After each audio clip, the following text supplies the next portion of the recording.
Hola, ¿qué tal? Muy buenas tardes.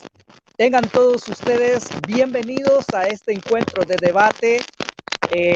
Antes que nada, antes de dar por inicio este asunto que nos compete aquí en este lugar, quiero disculparme porque, como pueden ver a mis espaldas, estoy al aire libre. Era mi pretensión traer una nueva perspectiva de debate, un ambiente más fresco. El viento está causando algunas dificultades, pero estaré apagando el micrófono. Muchas gracias por estar esta tarde para compartir este debate entre los apologistas Jaime Supo Puma y Elmer Arana, dos hermanos de mucha altura, de mucha comprensión, de mucha argumentación. Hoy estaremos tratando el tema la iglesia. Vuelvo a repetir, el tema de hoy es la iglesia. Bienvenidos a su canal Apologista Salvador Barragán, una sala de debates, una sala de encuentro de altura. Bienvenidos sean a los dos debatientes esta tarde. Es para mí un honor estar con ustedes. Antes de dar el formato, quiero darles el tiempo para que ustedes se presenten ante la audiencia. Buenas tardes, Jaime Supo Puma Uribe.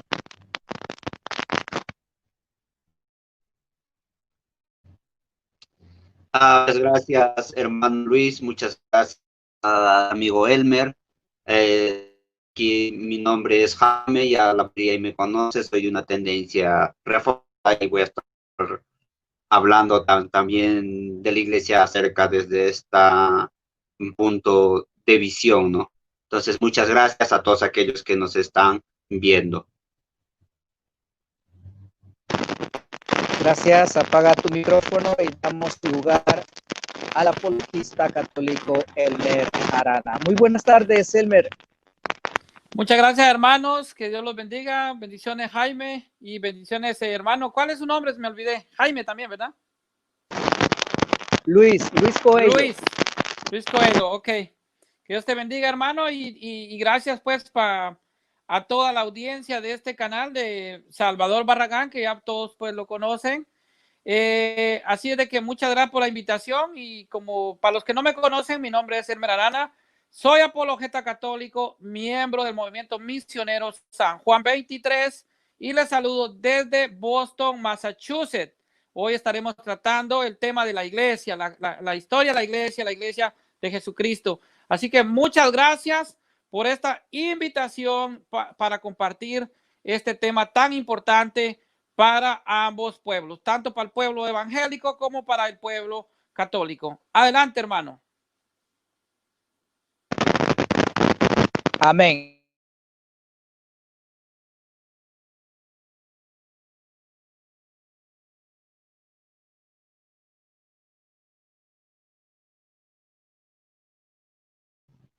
Su micrófono, hermano, Su micrófono.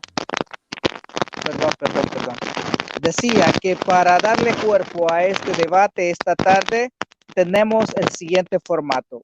Para cada uno de ellos habrá 25 minutos de exposición, comenzando Jaime Supo Puma, y posteriormente lo hará Elmer Arana, y luego tendremos 15 minutos de exposición por cada una de las partes para concluir con una conclusión y un cierre de despedida de 2 minutos por cada uno de ellos. Recuerden que sus mensajes son sumamente importantes, sus aportaciones en cuanto a su óptica de lo que ustedes están observando en el debate, para nosotros es muy valioso. Bienvenidos a este debate. Pónganse cómodos, por favor, porque damos inicio a partir de este momento. Apague su micrófono, Elmer, por favor, y le damos sus 25 minutos a partir de ahora a Jaime Supo Puma. Recuerden, el tema es la iglesia. Comience, Jaime.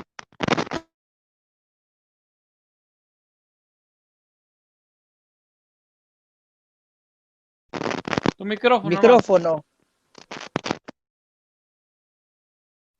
Ya, muchas gracias, Gracias, amigo y hermano Luis, y en esta tarde voy a estar defendiendo la historicidad de la iglesia, ¿no? Entonces, vamos a ver primero una definición correcta de iglesia, ¿no? Iglesia, tal como lo dicen los credos y los concilios, dice que es la comunión de los santos. Dentro del primer credo apostólico, que se considera, que por cierto, todas las iglesias reformadas están de acuerdo ahí con este credo, ¿no? Dice, creo en una iglesia, la comunión de los santos. Entonces, tiene que entender que la iglesia es donde están todos los creyentes, pero debemos entender que esta iglesia está formada por un cuerpo mixtum. Este cuerpo mixtum, el primer término fue introducido por primera vez por Agustín. Entonces, vamos definiendo dos cosas, ¿no? Hay que agarrar tinta y lapicero, o y papel, mejor dicho, y vamos a anotar ahí dos cosas. Estoy dejando en claro que la iglesia es la comunión de los santos. Creo que en esto estamos todos ahí de acuerdo, tanto católicos y tanto mundo evangélico y reformados. Estamos de acuerdo. Las tres corrientes del cristianismo estamos de acuerdo, que la iglesia es la comunión de los santos. Luego estoy diciendo de que la iglesia es un cuerpo mixto. ¿Qué es lo que estoy diciendo ahí con esto? La iglesia forma por corderos y por cabras. De que la iglesia está formada tanto por trigo y por cizaña. Entonces, es un cuerpo mixto y también estamos de acuerdo, tanto católicos y tanto como evangélicos y reformados. Todos estamos de acuerdo ahí con esto. El segundo punto es que el cuerpo mixto tiene una iglesia visible y una iglesia invisible. ¿Qué es lo que trata de decir? O sea que el cuerpo mixto no solo trata de que hay trigo y hay cizaña, sino que dice de que hay una iglesia visible y hay una iglesia invisible. Una iglesia visible a los ojos de los hombres. A los ojos de los hombres, lo que nosotros conoceríamos como las denominaciones. Y hay una iglesia invisible a la cual solo Dios conoce. O sea que hay una iglesia invisible y hay una iglesia visible. ¿Quién lo ha postulado esto por primera vez? El cuerpo mixtum, Agustín. Entonces, en cualquier momento que se vayan en contra de las definiciones que yo estoy dando, se estará yendo en contra de la misma definición de los padres de la iglesia. Entonces, no puede hacer eso. Entonces, nuevamente, iglesia, comunión de los santos. Cuerpo mixto, trigo y cizaña, iglesia visible, hacia los ojos es las denominaciones. La iglesia invisible es a los que aquellos solo Dios conoce. Tanto para Agustín y para todos los reformados, esta iglesia invisible es de los predestinados, de los escogidos por Dios, predestinados y escogidos por Dios. Entonces, en la iglesia invisible solo son partícipes aquellos que han sido predestinados desde antes de la fundación del mundo. El resto simplemente es cizaña. O sea que todos los predestinados por Dios antes de la fundación del mundo, ellos son la iglesia invisible, porque Dios los conoce antes de la fundación del mundo. ¿Por qué? Porque la iglesia es comunión de los santos, porque a los que antes conoció, a estos también santificó. Entonces no puede irse nuevamente en contra de las propias escrituras. Entonces estamos dejando ahí en claro la historia de la iglesia desde el punto de vista bíblico. Luego, vamos al siguiente punto. Dentro del credo dentro del credo niceno se ha postulado para la iglesia cuatro cosas: que la iglesia es una, que la iglesia es santa, que la iglesia es católica y la iglesia es apostólica. Cuatro cosas, que por cierto, tanto reformados y católicos estamos de acuerdo y algunos evangélicos también están de acuerdo. Entonces, ahora Elmer Arana se ha encontrado con un reformado diferente.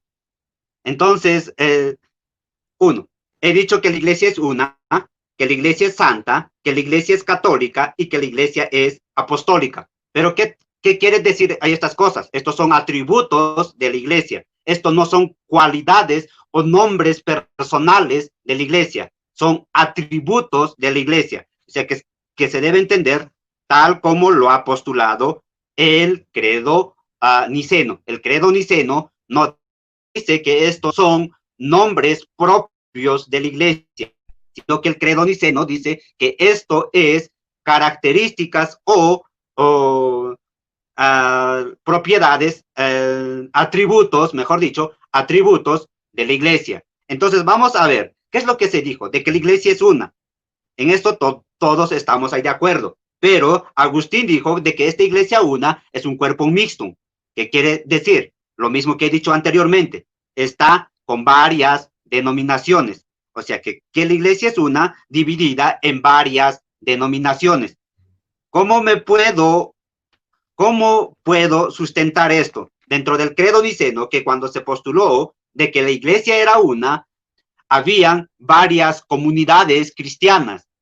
Propiamente dicho, comunidades cristianas, porque al catolicismo no le gusta reconocer a estas comunidades por sus nombres. Nuevamente, al católico romano no le gusta reconocer a estas comunidades cristianas por sus nombres.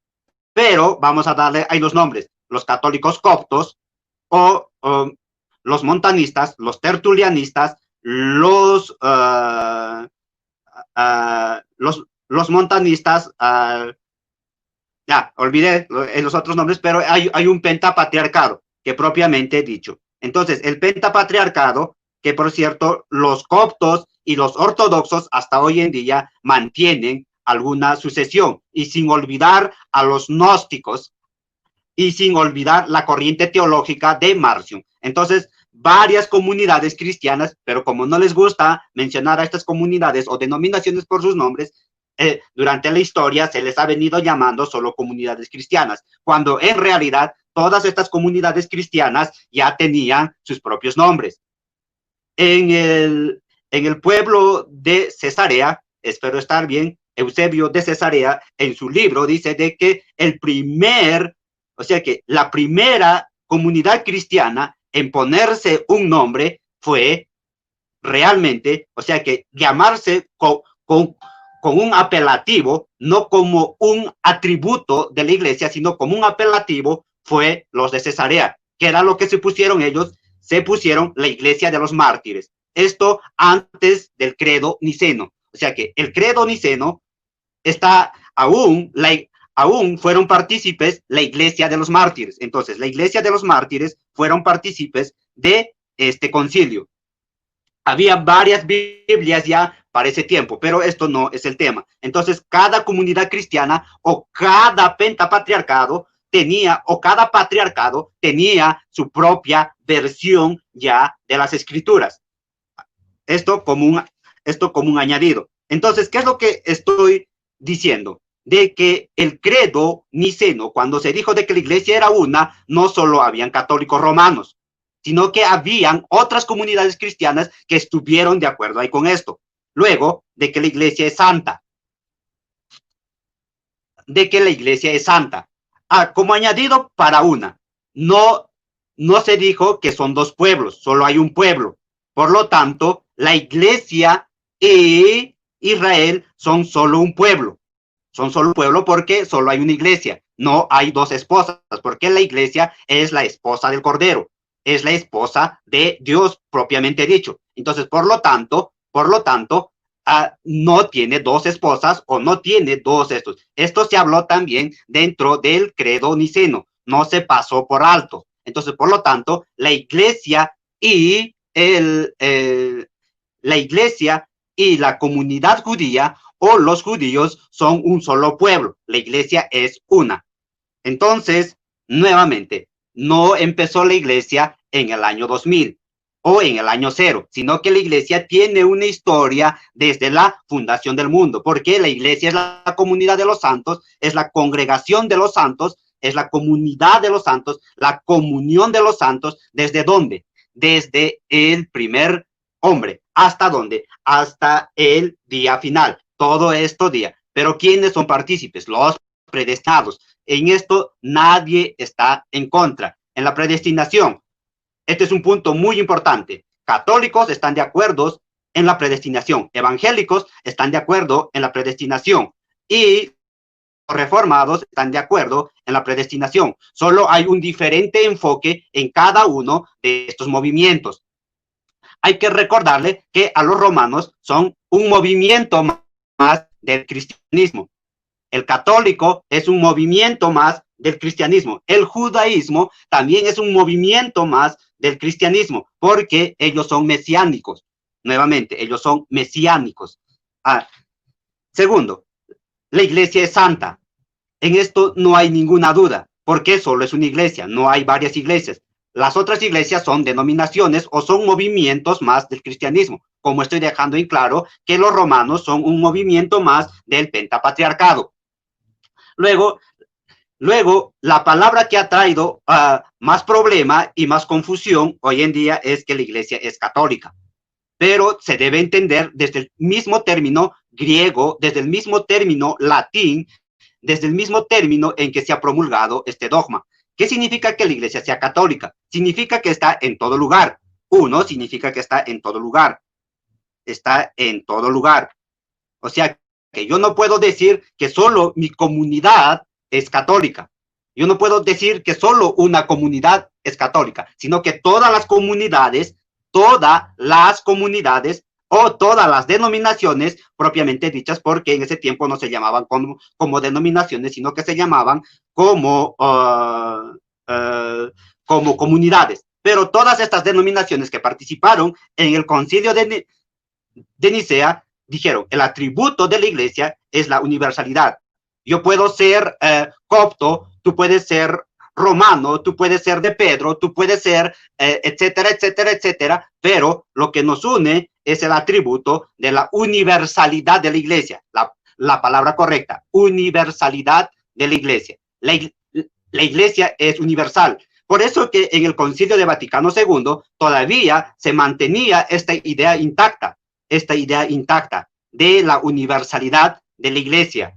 ¿Por qué? Porque era algo que dentro de los documentos oficiales del Concilio de Nicea se mantiene. Entonces, por lo tanto, aquellos que digan de que algún movimiento cristiano no es católico, otra vez, de aquellos que digan que algún movimiento cristiano no es católico o que la iglesia no es parte, o que esa denominación no es parte de la comunidad cristiana, entonces está limitando los atributos de la iglesia.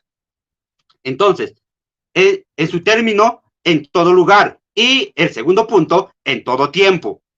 Esto es interesante, porque cuando digo que es en todo lugar y en todo tiempo, estoy diciendo que es antes, durante y después. ¿Qué quiero decir con esto? Que va ligado a la primera característica, a la característica de que es una. Antes de Cristo había una iglesia.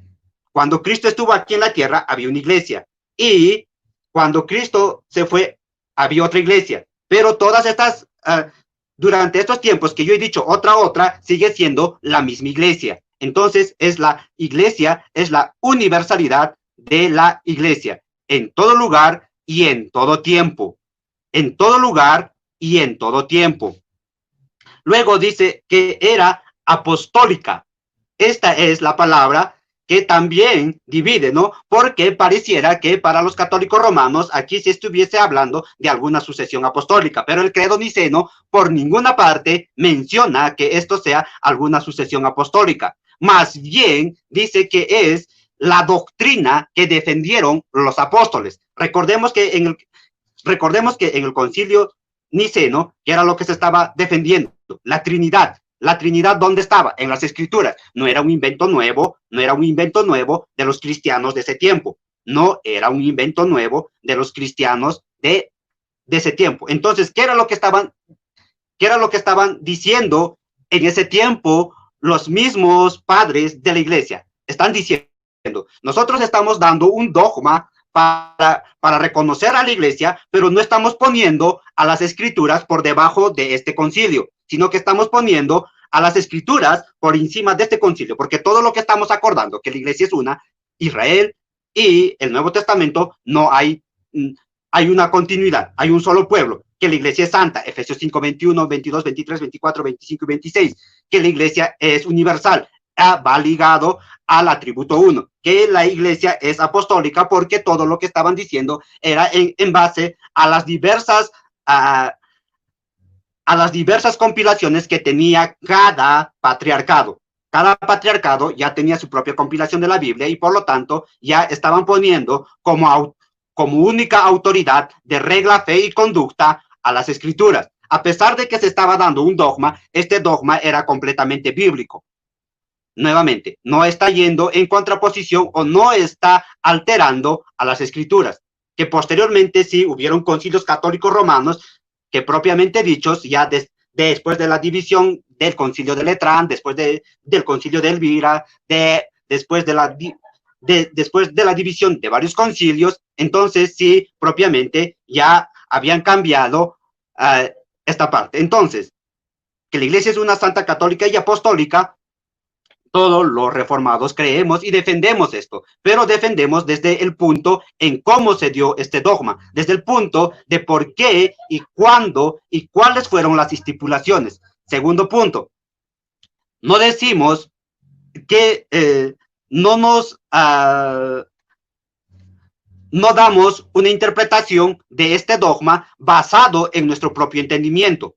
O sea que mi propio entendimiento es que yo solo tome que la palabra es católica y le pongo un nombre a la iglesia católica. Y en realidad, aún dentro de la reforma, nunca se había discutido ahí este caso. Vamos a ver un ejemplo.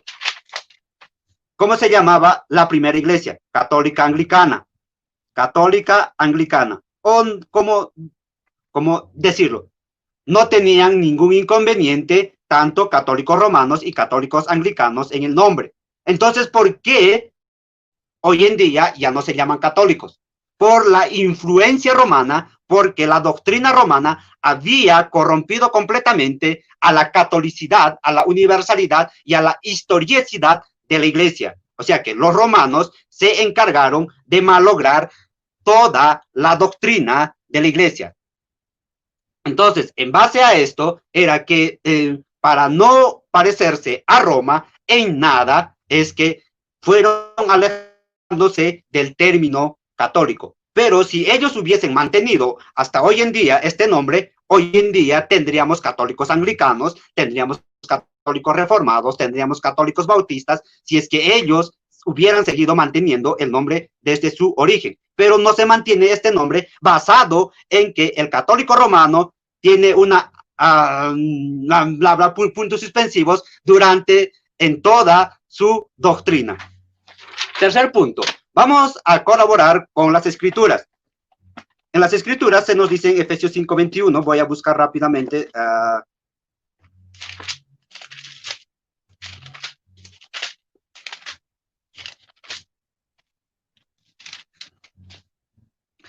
Efesios 5:21 dice, someteos unos a los otros en el temor a Dios. Las casadas estén sujetos a sus propios maridos como el Señor, porque el marido es la cabeza de la mujer, así como Cristo es la cabeza de la iglesia, el cual es su cuerpo y él es su Salvador. Aquí hay una cosa, Dios es Salvador o Jesús es Salvador de la iglesia. Él murió por una iglesia, él no murió para fundar una iglesia, sino que él murió para destruir y construir nuevamente. O sea que no hizo una nueva denominación, no dijo el pueblo de Israel es una nueva denominación y el pueblo de esto, a pesar de que la comunidad judía conocía a los primeros cristianos como la secta de los conocía como una secta. Entonces, nuevamente esto. ¿Qué es lo que está diciendo el apóstol Pablo? Pablo mismo está diciendo, porque el marido es cabeza de la mujer, así como Cristo es cabeza de la iglesia. Pero ¿qué es lo que hace de que esta iglesia sea en todo tiempo y en todo lugar? Él, cual es su cuerpo y es su Salvador. O sea que el cuerpo de Cristo está conformado por todos los creyentes. ¿Quiénes fueron los primeros creyentes? O sea que la iglesia de Cristo está formado por todos los creyentes partícipes del cuerpo de Cristo. Y donde dice exactamente quién fueron los padres de la fe. Nos vamos rápidamente a Hebreos 11.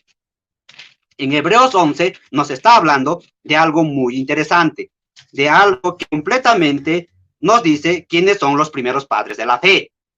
O sea que todo lo que por la fe se acercan a él no lo rechaza. ¿Quién? Cristo, nuevamente. ¿Qué es lo que nos dice? Es pues por la fe la certeza de lo que se espera y la convicción de lo que no se ve. Por la fe entendemos haber sido constituidos el universo por la parte de Dios, de modo que lo que fue hecho de lo que no se ve, por la fe Abel, ¿a quién? Por la fe Abel, ofreció a Dios más excelente sacrificio que Caín. Entonces vemos a los primeros creyentes, ¿dónde? No vemos a los primeros creyentes en el libro de Hechos, sino que vemos a los primeros creyentes en el libro de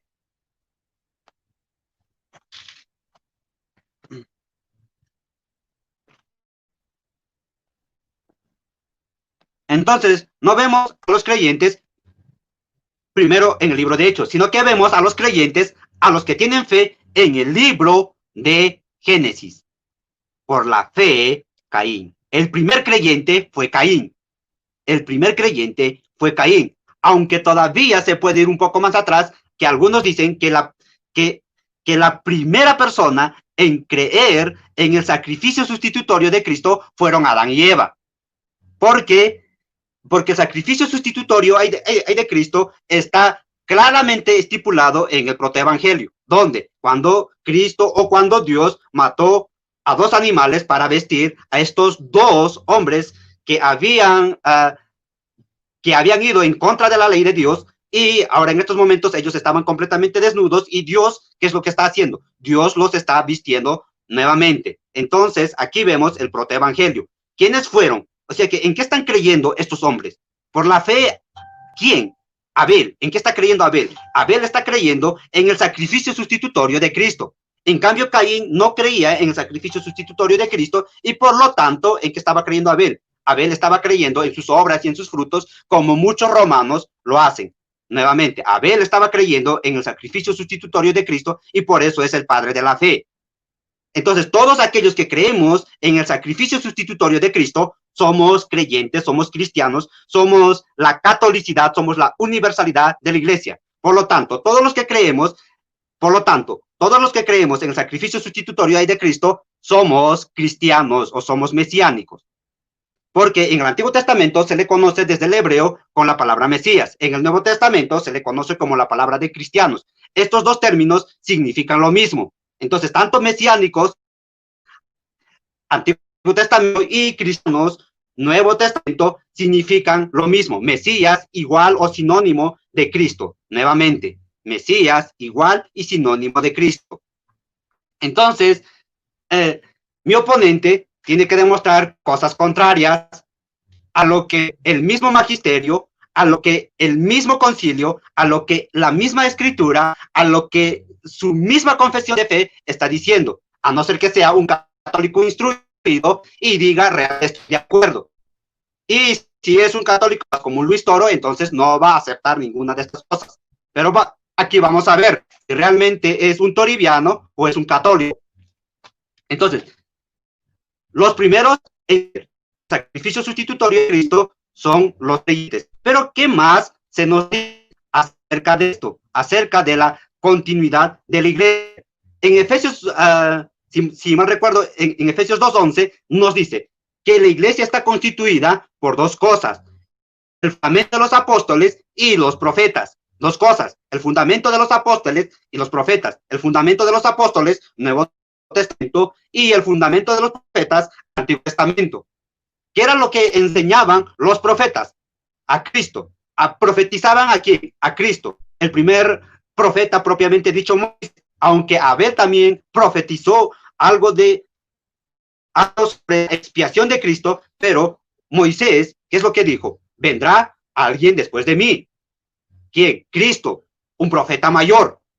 Entonces, aquí vemos nuevamente el fundamento de los apóstoles y el fundamento de los profetas sigue siendo el mismo. No hay contrariedad. O sea que el fundamento de los apóstoles es una, el fundamento de los apóstoles es otra, y todos estos fundamentos tienen una contrariedad. El fundamento de los apóstoles no contradice al fundamento de los profetas. El fundamento de los profetas no contradice al fundamento de los apóstoles. Entonces, por lo tanto, ¿qué es lo que debe haber? ¿Aún tengo tiempo o ya me he pasado? Ya estamos, ya llegaste al final. Ya llegaste al final. Ya, lo Quiero siento, saludar lo mientras se siento. prepara. Apaga tu micrófono. No, es el tiempo justo. Fue en el tiempo justo. Por eso me hice presente. Apaga tu micrófono. Déjenme saludar a Conquista de Oración, Héctor Cerda y Juan Rodríguez. ¿Listo, Elmer Arana? Listo, hermano, gracias. Su tiempo ahora, hermano. A partir de allá. Muy bien, gracias, hermano, y gracias a todos. Felicito pues a Jaime Supo por su exposición. Ahora yo les voy a definir qué es iglesia, les voy a demostrar que la iglesia católica es la iglesia fundada por Jesucristo y pues ustedes van a verificar la antigüedad de la iglesia. Para principiar, pues yo también voy a definir lo que es iglesia. La palabra iglesia proviene de la voz griega ekanoia, que transliterado como eclesia, viene al latín a ser eclesia. En la Septuaginta, que es la traducción del griego del Tanaj, se emplea frecuentemente para traducir la voz hebrea kahal o kahal, transliteración que se refiere a la congregación de Israel o pueblo de Dios, como por ejemplo en los Salmos dice: anunciaré tu nombre a mis hermanos en medio de la kahal, te alabaré. Salmo 22:22. El Catecismo de la Iglesia Católica enseña que la palabra iglesia, eclesia del griego kalein, llamar afuera, que significa convocación. Esto es muy importante porque el templo es donde se convoca a la iglesia. Designa asambleas del pueblo, como dice Hechos de los Apóstoles, capítulo 19, versículo 39. En general, del carácter religioso, es el término frecuentemente utilizado en el texto griego del Antiguo Testamento para designar la asamblea del pueblo elegido en la presencia de Dios, sobre todo cuando se trata de la asamblea del Sinaí.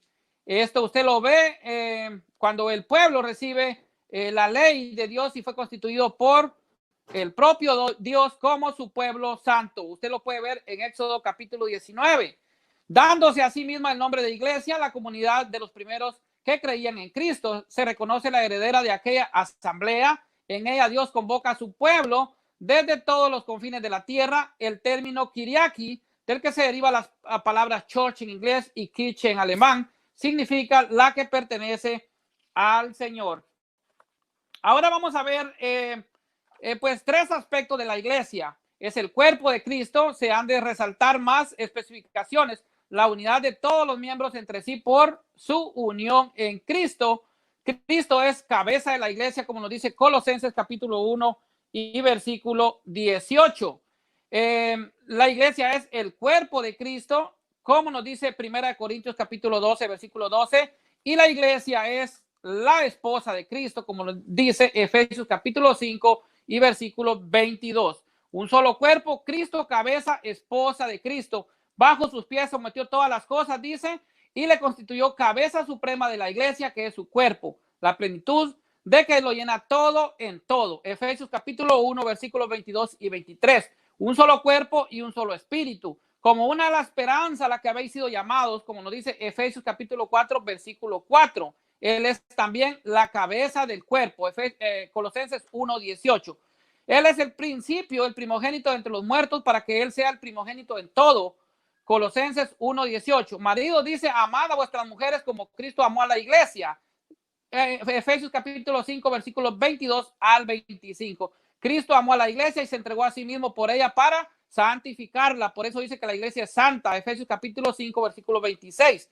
Y se entregó pues para amarla mediante el baño del agua en virtud de la palabra y representarla resplandeciente a sí mismo, en que no tenga mancha ni arruga ni cosa parecido, sino que sea santa e inmaculada, como su fundador es santo, nuestro Señor Jesucristo. Gran misterio es este. Lo digo respecto a Cristo y la iglesia. Efesios capítulo 5, versículos 25, 27 y 32. Ahora vamos a ver lo que son las características de la iglesia. El hermano mencionó atributos, pero nosotros decimos que son características, y para corregirlo un poquito fue en lo que es el Concilio de Niceno en el año 325 y también en el primer concilio de Constantinopla en el año 381. Se definieron 4 características de la iglesia. La primera es que la iglesia es una, no pueden haber 70,000 denominaciones, una sola iglesia.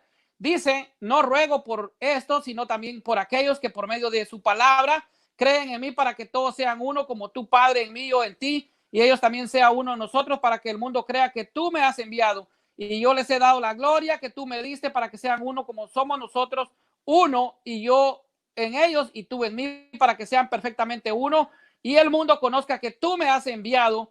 Juan capítulo 17, versículo 20 al 23. Dice, pues, uno mismo, pues del mismo modo que el cuerpo es uno, aunque tiene muchos miembros, y todos los miembros del cuerpo, no obstante su pluralidad, no forman más que un solo cuerpo. Así también Cristo, porque un solo es el Espíritu, hemos sido bautizados, o sea, hemos sido bautizados en un mismo Espíritu, como nos dice Primera de Corintios capítulo 12, versículo 13.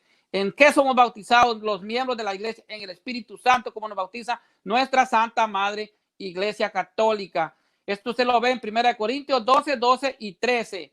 Ahora bien, la iglesia también es santa.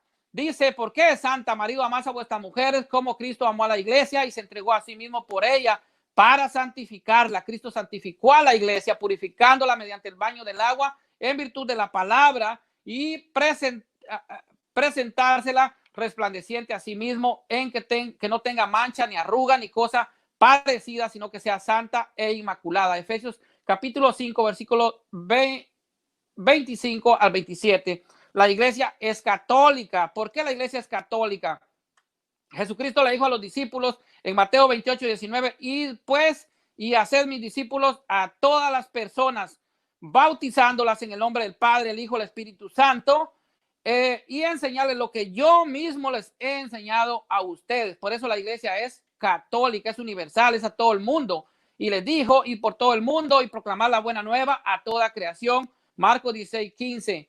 Sino que escribiera la fuerza del Espíritu Santo que vendrá sobre vosotros, y seréis mis testigos en Jerusalén, en toda Judá, Samaria y hasta los confines de la tierra. Hechos de los apóstoles capítulo 1, versículo 8. Ya no hay judío, ni griego, ni esclavo, ni libre, ni hombre, ni mujer, ya que todos vosotros sois uno en Cristo Jesús. La iglesia también es apostólica. Así pues, ya no sois extraños ni forasteros, sino que ciudadanos de los santos, de la familia de Dios, edificados sobre el cimiento de los apóstoles y profetas, siendo la piedra angular Cristo mismo, en quien se edificó bien trabajada, se eleva hasta formar el templo santo en el Señor, en a quien también vosotros estáis siendo juntamente edificados hasta ser morada de Dios en el Espíritu Santo. También nos dice Marcos 3:13, y subiendo al monte llamó a los que él quiso. O sea, Cristo fundó su iglesia en 12 hombres, solo hombres, ninguna era mujer, 12 apóstoles.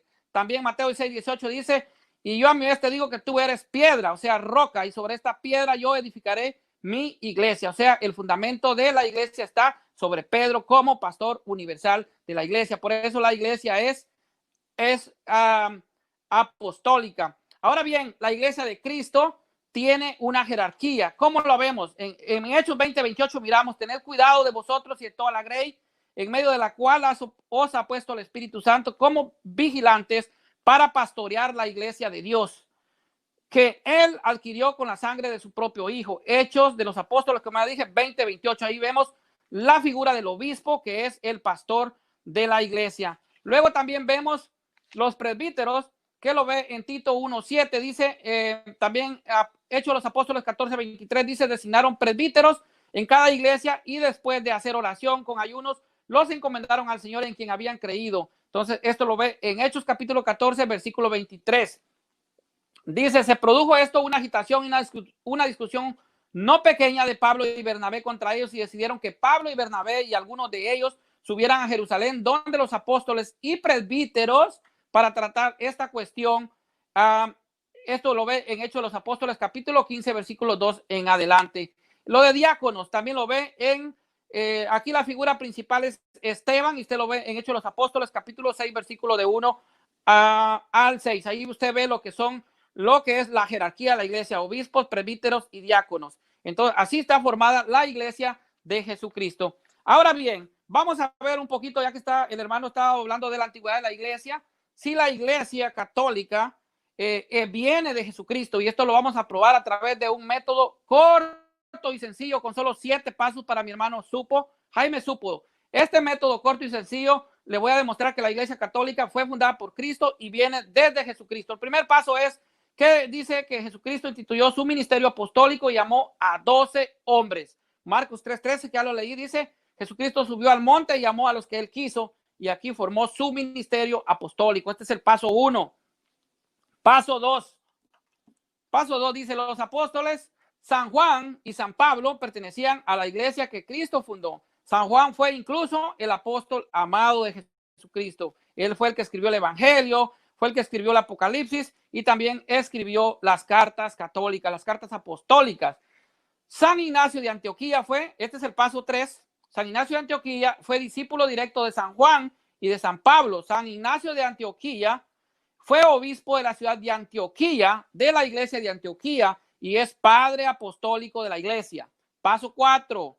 San Ignacio de Antioquía, en su carta a la iglesia hermana de Esmirna, le llamó iglesia católica a la iglesia que él mismo pertenecía.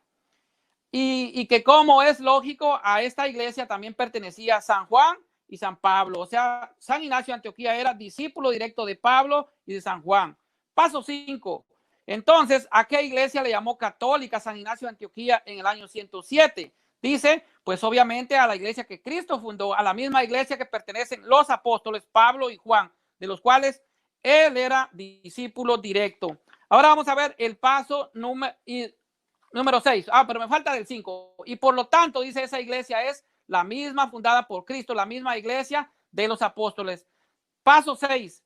Relación de la iglesia católica con la Biblia. Vamos a ver, en Hechos de los Apóstoles, capítulo 11, versículo 26, la Biblia nos dice que esa iglesia que estaba en Antioquía, a la cual el discípulo directo del apóstol Pablo y el apóstol Juan, que era San Ignacio de Antioquía, obispo de la iglesia, era un obispo de Antioquía, y quien le había dado el adjetivo, vamos a decir que ese adjetivo no es nombre, es un adjetivo. La iglesia no se llama católica, la iglesia es católica. Entonces San Ignacio de Antioquía le dio el adjetivo de católica a esa iglesia y se le dio el nombre de cristiano, dice, por primera vez en Antioquía. O sea, la Biblia nos confirma que en Antioquía a los discípulos se le llamó cristianos por primera vez. Ahí había una iglesia. Esto también nos dice Hechos de los Apóstoles, capítulo 13, versículo 1 en adelante. En esa iglesia, ahí eligieron a Pablo y a Bernabé, les pusieron las manos y los mandaron a predicar. Ahí recibió Pablo la imposición de manos, o sea, la sucesión apostólica, y Pablo y Bernabé, después del culto sagrado, fue enviado a predicar. Y Hechos de los Apóstoles nos dice que ahí había una iglesia. En Hechos 13:1, este es el paso 7. Hechos 13:1 nos confirma que en Antioquía ya existía la iglesia católica. Dice así: en Antioquía, en la iglesia que allí existía, habían profetas y maestros: Bernabé, Simeón llamado el Negro, Lucio el Cirineo, Manaén, que se había criado con Herodes, y Saulo, este es Saulo de Tarso, que luego se convirtió en Pablo. Entonces, en el paso 7, está terminando el paso 7, para demostrar al hermano Jaime que la iglesia católica viene de Cristo. San Ignacio de Antioquía, obispo de Antioquía, escribió en la carta a los Esmirnas que nadie haga nada perteneciente a la iglesia al margen del obispo, o sea, todo sometido al obispo. Dice, considerando como Eucaristía válida. O sea, ya él hablaba de la Santa Eucaristía y él creía en la presencia real de la Eucaristía en la Santa Hostia. Dice, considerando como Eucaristía válida la que tiene lugar bajo el obispo o bajo uno a quien el obispo haya encomendado. Ahí donde aparezca el obispo, ahí debe estar el pueblo, y tal como ahí donde está Jesucristo, ahí está la iglesia católica. Esto lo dijo Ignacio de Antioquía en el año 107 después de Cristo. Entonces, ¿a qué iglesia pertenecían los discípulos que fueron nombrados cristianos en Antioquía por primera vez según la Biblia en Hechos de los Apóstoles, capítulo 11, versículo 26? Lógicamente, la respuesta rotunda es: pertenecían a la iglesia católica. No había otra. Los reformados aparecieron hasta en 1517 con la reforma. Así que no había otra. Bueno, ahora vamos a ver algo más. Ahora vamos a ver lo que es a través de la sucesión apostólica, se demuestra también que la iglesia católica tiene conexión con los apóstoles. Yo ya le demostré al hermano Jaime Supo que San Ignacio de Antioquía tiene una conexión directa con San Juan y San Pablo, pero lo voy a seguir demostrando que la iglesia católica tiene conexión con los apóstoles. Entonces, como él también leyó en Efesios 2:20, dice la iglesia está fundamentada sobre la simiente de los apóstoles y siendo Cristo piedra angular. Entonces, aquí yo voy a citar tanto fuentes católicas como eruditos protestantes. Yo le voy a él a mencionar como Justo L. González, Alfonso Ropero y también a Harry R. Boer. Tengo sus libros y si quiere se los doy. Nos dicen en la historia de la iglesia primitiva, libros de ellos. Si usted puede leer el libro de Harry R. Boer, Historia de la iglesia primitiva, que la iglesia católica tiene conexión con los apóstoles. Ejemplo, el segundo obispo de Roma es Lino. O sea, yo le puedo mencionar los 266 papas, pero solo voy a mencionar uno. El ejemplo, Lino es sucesor, según la tradición apostólica, es sucesor de San Pedro, que este Lino es mencionado en Timoteo capítulo 4, versículo 21. San Pablo lo menciona. Tercero es San Cleto. El cuarto papa es San Clemente, que es mencionado en Filipenses 4:3. Voy a mencionarle algo a Jaime Supo. San Clemente tiene carta que él mandó a los corintios y también habla del sometimiento al obispo. O sea, también manda a corregir a esa iglesia desde Roma. Imagínate, desde Roma, estando Éfeso, cerca donde vivía el apóstol Juan, es el Papa Clemente el que corrige a la iglesia de Corintios. Esto usted lo puede ver en este mismo libro de Ropero, que es Alfonso Ropero, Padres Apostólicos, y aquí los menciona. Esta es pura literatura protestante. Tercero, bueno, el cuarto papa es San Clemente, como ya mencioné. De esto también nos hace mención Irineo de León. San Irineo de León, quien aparte de mencionar los primeros 4 obispos, nos complementa 9 obispos romanos más para mencionar un total de 13 papas. San Irineo fue obispo y padre de la iglesia, discípulo de Policarpo de Esmirna. También San Agustín de Hipona, uno de los teólogos más grandes de la iglesia y santo de la iglesia, es quizás el teólogo más grande en toda la historia de la iglesia. Nos habla de la sucesión apostólica y nos dice lo siguiente: la sucesión de obispos es importante en la iglesia, ya que por medio de ella se llega hasta Pedro, aquel que recibió la autoridad de Cristo y que portó la figura entera de la iglesia y a quien el Señor le dijo: sobre esta roca edificaré mi iglesia y las puertas del infierno no prevalecerán contra ella. San Agustín de Hipona menciona los primeros 39 obispos de Roma y afirma que en este orden de obispos ningún donatista, o sea, las herejías que la iglesia ya condenó en los primeros siglos, es encontrado. Esto lo dijo San Agustín de Hipona en el siglo IV. A él lo mencionan muchos eruditos también, evangélicos o protestantes. La iglesia de Cristo y los padres apostólicos. Vamos a ver, Tertuliano es un padre de la iglesia, es historiador eclesiástico del siglo II. Me imagino que como también nuestro hermano Jaime Supo estudia la patrística y la historia de la iglesia, lo ha de saber. Él dijo lo siguiente, pues estamos hablando del siglo II. Ya le mencioné a Ignacio de Antioquía, que es del siglo I, o sí, a inicios del siglo II. Dice: si algunas herejías se atreven a insertarse en el periodo apostólico para aparentar como transmitidas por los apóstoles, entonces podemos exigirles que publiquen pruebas contundentes de los orígenes de sus iglesias, demuestren el origen de sus obispos, demuestren que poseen legítima sucesión apostólica, que sus obispos hayan sido consagrados por un apóstol o alguno de los varones apostólicos, pero que haya perseverado con los apóstoles para conocer el verdadero origen de sus iglesias apostólicas, como la iglesia de los semiananos, que cuenta que Policarpo fue puesto por el apóstol Juan, como la iglesia de los romanos, que Clemente fue ordenado por Pedro. Así las otras iglesias muestran semillas apostólicas, poseen por origen episcopados ordenados por los apóstoles. Si inventan algo, los herejes, dijo, pues luego de tanta blasfemia, ¿qué es realmente lícito para ellos?, preguntaba entonces Tertuliano.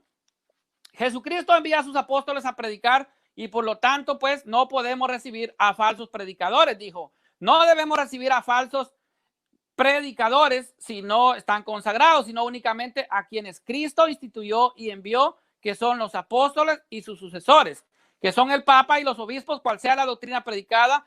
Estas iglesias tienen sus credenciales en la lista de los obispos que se remontan a los apóstoles en una sucesión apostólica ininterrumpida. Eso nos dice Tertuliano, escritor eclesiástico que nació en el año 160 y murió en el año 230. Y nos sigue diciendo que la iglesia que fundó Jesucristo es aquella que tenga una legítima sucesión apostólica ininterrumpida hasta los apóstoles. O sea que tiene obispos como pastores que se remontan a la era apostólica. La iglesia católica tiene 266 obispos de Roma. O sea, son papas. Todos han sido legítimos sucesores de San Pedro. Y esto, como ya mencioné antes, lo demostramos con las escrituras de San Irineo de León.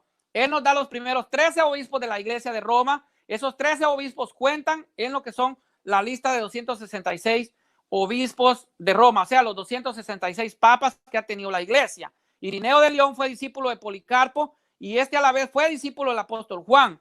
Como ya antes mencioné, San Agustín de Hipona menciona a 39 obispos de Roma. San Agustín de Hipona fue padre de la iglesia en el siglo IV y afirma en sus escritos que todos ellos son sucesores legítimos del apóstol Pedro.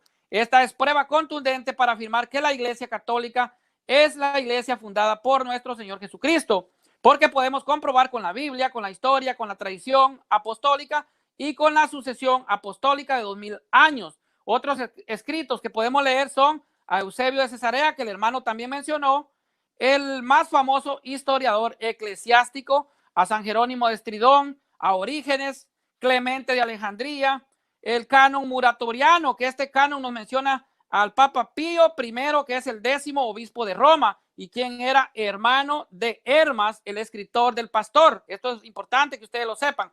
Y bueno, sí que menciona pues al Papa Pío I y muchos escritos apostólicos más que hablan de los obispos de Roma. Eusebio de Cesarea en el siglo III dijo en su libro Historia Eclesiástica, libro número 5, capítulo 6, del versículo del 1 al 5, dijo: los dos bienaventurados apóstoles, refiriéndose a Pedro y a Pablo, después de haber establecido la iglesia en Roma, ordenaron episcopos y pusieron la silla en manos de Lino. De este Lino nos habla Pablo en la segunda epístola a Timoteo, capítulo 4, versículo 21, que ya les mencioné. A Lino le sucedió a Anacleto y después de este le confían el episcopado a Clemente, quien había visto a los dos bienaventurados apóstoles y todavía en mente las prédicas de los apóstoles y de su tradición. Y a Clemente sucedió a Evaristo, y a Evaristo también sucedió a Alejandro, y después de este Sixto, luego Telésforo, quien sufrió el martirio, luego Higinio, después Pillo, y tras este Anacleto, luego Sotero, y a este Eleuterio. O sea, aquí nos está mencionando a muchos pues obispos de Roma, y es así a través de la sucesión apostólica que ha llegado a nosotros la tradición y la enseñanza de los apóstoles en la iglesia. Eusebio de Cesarea, libro de historia eclesiástica. Bueno, hasta aquí yo he demostrado que San Ignacio de Antioquía pues mencionó realmente a la iglesia católica, que Irineo de León también menciona 13 obispos de Roma, San Agustín de Hipona menciona 39 obispos de Roma y Eusebio de Cesarea menciona 12 obispos de la iglesia de Roma. Vamos a ver, tengo todavía 2 minutos. También quería decirle que Jesús funda su iglesia en Mateo 16, 18, como ya dije, y yo a mi vez te digo que tú eres Pedro y sobre esta piedra edificaré mi iglesia y las puertas del infierno no prevalecerán contra ella. Aquí pues tenemos que hacer una interpretación muy analizada en el contexto. Jesús le dice a Pedro, tú eres Pedro, o sea, Cefas o Kefas. Jesucristo hablaba arameo y le dice Kefas. ¿Qué significa piedra? Y sobre esta piedra edificaré mi iglesia. Jesús le cambia el nombre a Simón por Pedro, que significa piedra. Lo vemos en San Juan capítulo 1, versículo 42 y 43. Cabe mencionar que cuando en la Biblia se va a cambiar el nombre a alguien, tiene un profundo propósito. Por ejemplo, Abraham por Abraham, que quiere decir padre de muchedumbre de pueblos. Génesis 17, 3 al 6. Saraí por Sara, que es la esposa de Abraham, que quiere decir princesa fecunda y madre de reyes. Génesis 17, 16. Jacob por Israel, que quiere decir el que luchó con Dios y los hombres y venció. Génesis 32, 28. Jesús y su significado es Salvador, como lo vemos a Mateo 1, 21, San Juan 4, 42. Jesús, el Cristo, significa Mesías, ungido o enviado, Mateo 16, 16, 17. Pedro confiesa que Jesús es el Cristo, Mateo, en esta cita de Mateo 16, 16, 17 y 18. Juan 4, 25, 26. La mujer le dice que cuando venga el Mesías, el llamado Cristo, y Jesús le responde que Jesucristo le dice, yo soy. Es importante saber que como lo dice la Biblia, ¿ya, hermano? Ya. Muy bien. Gracias. Adelante, muchas hermano. gracias. Bendiciones. Permítanme saludar a Conquistador de Oración, Héctor Cerda, Juan Rodríguez, Magno Lastra, Ricardo Medina, José Rodríguez, Cristian Mejía, Josefina Salas, Sergio Jiménez, Edwin Rodríguez, Salvador Barragán, José Estives, Perla Robles, Jovito Cardosa. Muchas gracias por estar con nosotros. ¿Listo, Jaime? Enciende tu micrófono para saber que estás listo. Muchas gracias, muchas gracias. Sí, bastante Comienza. listo. He anotado todas las cosas y al final ya no dijo nada importante, entonces ya estaba repitiendo las mismas cosas. Tengo 15 minutos para poder refutar todo lo que ha dicho. Primero me ha dado la razón en cuanto al significado de iglesia, comunión de los santos, quiso agregarle un poco más de griego, latín, etcétera, pero llegó a la misma conclusión que yo. Entonces, por lo tanto, está dentro de los católicos instruidos y no dentro de los toribianos. Luego, ¿dónde están mis hojas? ¿Dónde está lo que he anotado? Luego dijo, ¿no? De que la iglesia era una, pero tenía pluralidad, ¿no? Creo que se refutó solito cuando dijo pluralidad y cuando quiso meter 70,000 sectas, cuando él mismo dijo pluralidad, ¿no? Una iglesia, pluralidad, un solo Dios, tres personas, un solo Dios, diversos dones. Entonces hay pluralidad en Dios. Entonces, por lo tanto, pueden haber 70,000 denominaciones. Entonces, por ese lado ya está diciendo ya cualquier cosa, ¿no? Luego, ¿dónde está mi hoja? Lo que ha anotado. Aquí está. Luego dijo que el templo convoca a la iglesia. Yo creo que quiso decir, ¿no? Que reúne a la iglesia, ¿no? Y aún así no reúne a toda la iglesia, ¿no? Reúne a una parte de la iglesia. Porque toda la iglesia, como yo lo dije, es la congregación de los santos y está en todo tiempo y en todo lugar. Entonces, no congrega a toda la iglesia, porque toda la iglesia en un templo no entra. Es por eso que Dios tiene que venir, o Cristo tiene que venir para reunir a toda su iglesia. Por lo tanto, no hay lo que él dice, no, convoca a la iglesia. Pudo haber dicho, reúne a una parte de la iglesia. Luego dijo que el cuerpo de Cristo es unión en Cristo. Creo que el mismo, vamos a darle el mismo argumento que utiliza el Concilio de Vaticano II. Dice, todo aquel que cree y confiesa en Cristo está en comunión con Cristo y por lo tanto es parte de la iglesia.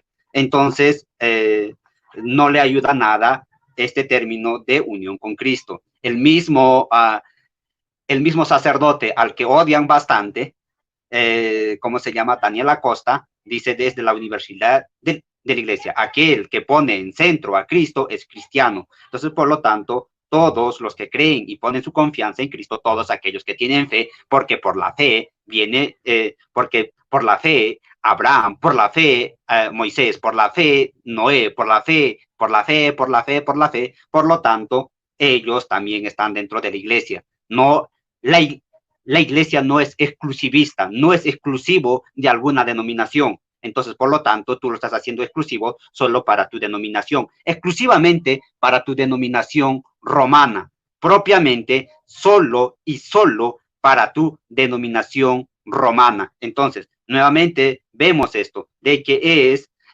no es exclusivista, es para todo creyente. Luego dice que es la esposa de Cristo y dices que está lleno en todo. Nuevamente me estás dando la razón, que dice en todo lugar y en todo y en todo momento. Luego mencionaste que era una y no podían haber varias denominaciones. Inmediatamente dijiste que había uno y muchos miembros y mucha diversidad. Dentro del catolicismo romano hay un catolicismo y hay 23 ritos. Un catolicismo y 23 ritos.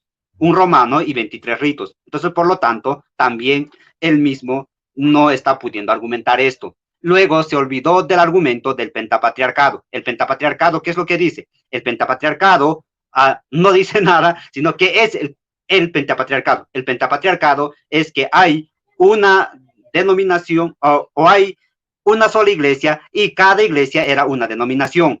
Él mismo mencionó una denominación que se llamaba las iglesias decimonitas y las iglesias de no sé quién y otras iglesias, y incluido al pastor de Hermas. Entonces, él está dando la razón que la iglesia es una en varias denominaciones.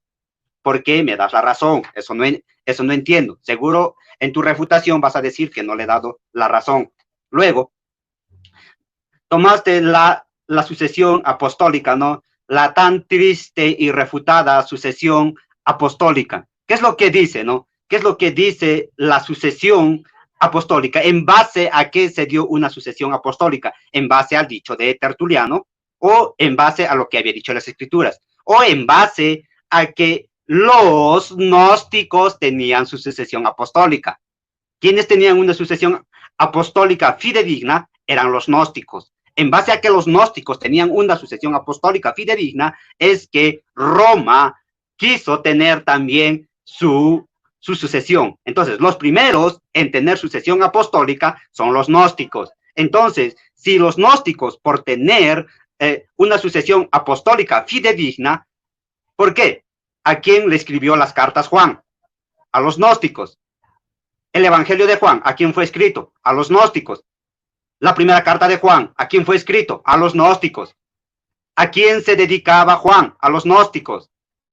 Entonces, por lo tanto, los que tienen una sucesión apostólica fidedigna, no un invento, son los gnósticos. Entonces, la tan triste y argumentada sucesión apostólica se refuta a sí misma desde sus comienzos. Como no tenían una sucesión apostólica como los gnósticos, ahora vienen tan tristemente quitándole la sucesión apostólica a los gnósticos. Nosotros tenemos sucesión apostólica. Esto es bastante triste para aquellos que no conocen historia y no saben nada. Luego, Lino, ¿no? Lino, según la tradición romana, ¿no? Es muy bien que hayas reconocido y hayas dicho es según la tradición romana. Luego mencionaste a Clemente, ¿no? Y lo curioso es, ¿no? Que el segundo papa sea mencionado en la última carta de Pablo y el primer papa sea mencionado en la primera carta de Pablo. Nuevamente, ¿ves este orden? El segundo papa es mencionado en la última carta de Pablo, o en la penúltima carta de Pablo, y el primer papa, o el tercer papa, o cuarto papa, o no sé qué, quinto papa, o sexto papa, Clemente, es mencionado, ¿en dónde? En la primera carta de Pablo. Ahí tienen un orden cronológico, y por lo tanto, si es una sucesión apostólica fidedigna, no debería de tener desórdenes cronológicos. Ahora, dentro de las listas mismas, Ireneo de Lyon tiene una lista diferente. ¿A quién? A Agustín de Hipona. Ireneo de Lyon tiene otra lista y Agustín de Hipona tiene otra lista. También, tanto Ireneo de Lyon y tanto Agustín de Hipona hicieron otra lista en base a ¿qué? En base a los gnósticos. ¿Por qué? Porque los gnósticos tenían una sucesión apostólica fidedigna, aunque sus doctrinas eran herejías. Entonces, vamos a esto. Una sucesión apostólica no es simplemente conexión con una doctrina verdadera. Los gnósticos los gnósticos tenían una sucesión apostólica fidedigna, pero tenían diversas herejías. Desde sus principios, desde que Juan empieza a corregir estas herejías, hasta los mismos días de Agustín, siguen habiendo herejías. Hoy en día siguen habiendo herejías. Entonces, por lo tanto, una sucesión apostólica no garantiza de que una iglesia tenga la doctrina verdadera. Luego, Clemente, ¿no?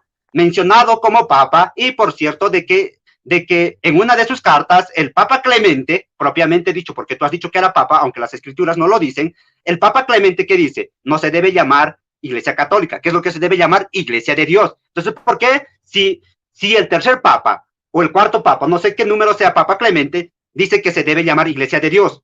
¿Por qué no le hacen caso? Porque todo esto se viene dando en el Concilio Niceno. Entonces, nuevamente, yo estoy dando algo validado por el Concilio Niceno. El término que la Iglesia es una santa católica y apostólica se debe entender desde el Concilio Niceno, no desde más antes. Porque más antes se llamaba Iglesia de Dios, Iglesia de los Mártires, y Iglesia de Roma, Iglesia de los Ortodoxos, montanistas, etcétera, etcétera. Luego mencionaste de que nuestro amigo y hermano, el más refutado por todos los padres de la Iglesia, ¿quién es el más refutado? Ignacio de Antioquía. Ignacio de Antioquía es el más refutado por los padres de la Iglesia. Todos los padres de la Iglesia han refutado a Ignacio de Antioquía. ¿Quién fue primero? Clemente. Clemente fue el primero en refutarlo porque en una de sus cartas dijo de que debería de llamarse Iglesia de Dios. ¿Por qué no está dentro de las escrituras? ¿Por qué las cartas de Clemente no están dentro de las escrituras? Por el hecho de que no fue nombrado como apóstol de Jesucristo.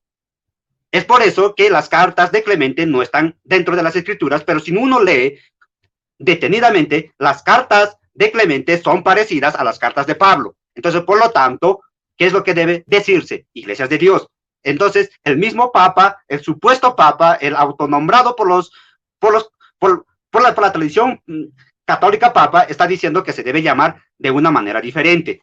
Ireneo de Lyon creo que ya lo refuté en cuanto a su sucesión apostólica, y luego nuevamente vamos a Tertuliano. Tertuliano fue otro que refutó a Ignacio de Antioquía. ¿Por qué digo que Ignacio de Antioquía es el más refutado? Porque todos los padres de la Iglesia durante toda la historia fueron refutando uno por uno los argumentos tristes de Ignacio de Antioquía. Clemente fue el primero, Ireneo de Lyon fue otro y Tertuliano fue otro. Porque Ignacio había dicho algo como que la Iglesia debería estar en donde estaba el obispo o donde había un obispo, había una iglesia. A lo que Tertuliano dijo que este hombre estaba diciendo tonterías y dijo, donde están reunidos 2 o 3 en el nombre de Cristo está la iglesia. Y por lo tanto, nuevamente Tertuliano se unió a los montanistas y por lo tanto ni siquiera debería de llamarlo como padre, como alguien padre de la iglesia. Entonces, tenemos al primer protestante, o no sé, a los primeros protestantes, si quieres llamarlo, a Tertuliano, tenemos a Clemente que están protestando contra este término. Entonces, vemos esta sucesión. Nosotros estamos creyendo tanto como lo dice Clemente, tanto como lo dice Tertuliano, y ustedes están creyendo sobre el pobre refutado Ignacio de Antioquía. Ignacio de Antioquía, todos los padres le han refutado. Agustín de Hipona, ¿qué es lo que dijo?